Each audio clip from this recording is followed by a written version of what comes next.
ulang kaji sikit penyelesaian segitiga, petua sin, petua cos, luas segitiga. Okey, petua sin. Petua sin adalah A per sin A, sudut A, sama dengan B per sin sudut B.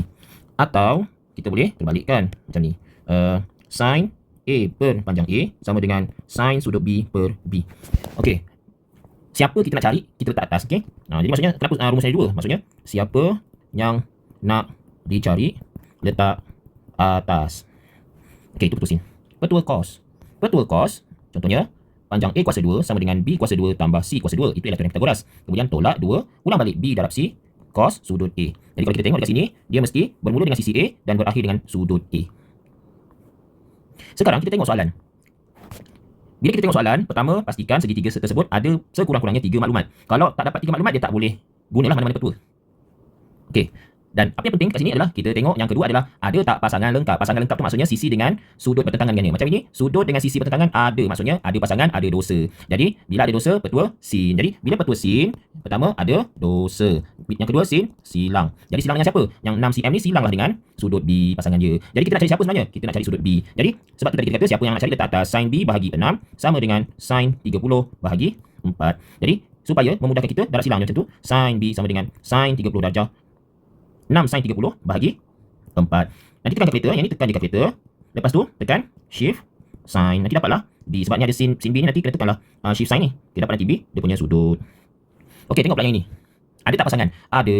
Jadi sin dosa, sin silang. Siapa silang? 55 silang dengan KL. Jadi kita nak cari siapa? Nak cari panjang KL. KL dekat atas. KL bahagi sin 55 darjah. Sama dengan 5 cm bahagi dengan sin 70 darjah. Ini kita darab silang ke atas. KL sama dengan 5 sin 55 darjah bahagi sin 70. Nanti terus dapat KL. Ya, terus dapat jawapan. Ini saya tak nak tunjuk macam mana tekan kalkulator. Just nak tunjuk jalan kerja saja. Seterusnya. Okey, ada tak dosa kat sini? Ada. Ada dosa. Jadi apa? Sin, silang. Okay, ada dosa, sin. Lepas tu ada tak nak silang dengan siapa? Ni dengan A. Silang dengan 4. Jadi kita nak cari siapa? Nak cari sudut A ataupun sin sudut A bahagi 4 sama dengan sin 120 bahagi 10. Betul? Okey, betul. Jadi sin A sama dengan 4 sin 120 darjah. Darjah jangan lupa letak 10 darjah bahagi 10. Nanti tekanlah shift sin, answer akan dapatlah jawapan. Jangan lupa tekan shift sin. Okey. Soalan seterusnya. Sudut 120 darjah. Ada tak pasangan? Tak ada pasangan lah sudut ni. Maka bila tak ada pasangan, cos. Bila cos, 1 je anak panah. Cos, 1 je anak panah. Jadi, maksudnya katalah ini A, B, C. Maka carilah panjang BC. BC kuasa 2 sama dengan 3 kuasa 2 campur 4 kuasa 2. Itu ialah teorem Pythagoras. Tolak 2 darab 3 darab 4 cos 120 darjah. Ingat balik tadi, kita akan kata tadi apa dia?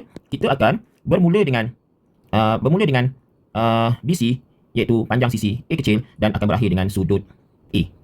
Jadi, sekarang ni, bila step macam ni, kita terus saja BC sama dengan kuasa 2. Kita puncakan kuasa 2. 3 kuasa 2 campur 4 kuasa 2. Tolak 2 darab 3 darab 4. Cos 120 darjah. Ini nanti terus dapat BC sama dengan jawapan. Yang ni senang. Seterusnya, macam ni. Tak ada sudut. 3 sisi. Maka bila tak ada sudut 3 sisi, maka kita nak cari sudut mana? Ini terpulang bagi kita nak cari sudut mana? Katalah ada A. So ada tak pasangan? Tak ada pasangan. Jadi katalah kita cari sudut A, maka kita guna petua cos. Kalau 3 sisi mesti guna petua cos. Jadi petua cos macam mana?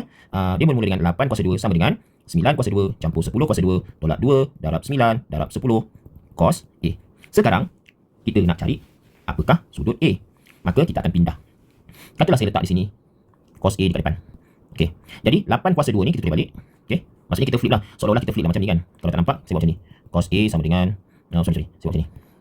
Ataupun saya biar macam ni. Cos A kat sini. Okey. Jadi kat sini kita ada kumpulan pertama iaitu 9 kuasa 2 campur 10 kuasa 2 dan kumpulan kedua iaitu tolak 2 darab 9 darab 10 darab cos A.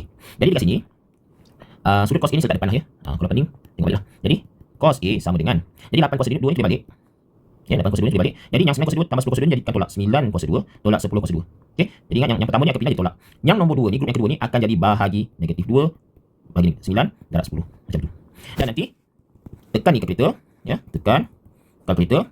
Lepas tu, shift cos. Answer. Okay, jadi nanti dapatlah sudut A. Okay. Okey, saya patah balik dekat soalan petua cos yang pertama ni. Okey, petua cos yang pertama iaitu mulut buaya ni, kita juga boleh guna untuk cari luas segitiga. Jadi kalau dalam petua cos, bentuk yang pertama petua cos ni iaitu yang mulut buaya ni kita boleh guna untuk cari luas segitiga. Jadi luas sama dengan setengah darab 3 darab 4 sin 120. Iaitu inilah mulut buayanya. Okey, ini mata dia, ini mulut dia. Okey, ini lidah dia. Ini lidah dia. Mulut buaya. Hilang pula. Okey, macam tu. Jadi, petua cos yang pertama, iaitu mulut buaya, akan ada rumus luas segitiga. Yang ini kita tekan je lah kalkulator, dapat jawapan. Okey, ini tadi kan 3 sisi. 3 sisi adalah petua kos juga tadi, ya. Dan kita juga boleh guna untuk luas segitiga menggunakan petua Heron. Jadi petua Heron macam mana? Yang pertama, cari S iaitu semi perimeter. 9 campur 8 campur 10 bahagi 2. Akan dapatlah sini 13.5. Jadi lepas tu carilah luas sama dengan punca kuasa 2 besar kat situ. 13.5 iaitu semi perimeter yang pertama dan ada 3 bracket. Setiap bracket akan ada semi perimeter. 13.5 tolak, 13.5 tolak, 13.5 tolak. Iaitu setiapnya tolak dengan panjang sisi yang ada, iaitu 8 cm, 9 cm, 10 cm. Dan nanti ambillah jawapan, tekanlah kalkulator sebiji, dapatlah jawapan. Okey, jadi senang saja dalam petua cos yang dua bentuk tu akan ada cara untuk mencari luas segitiga, iaitu setengah efisiensi dan petua Heron. Itu saja. Sekian.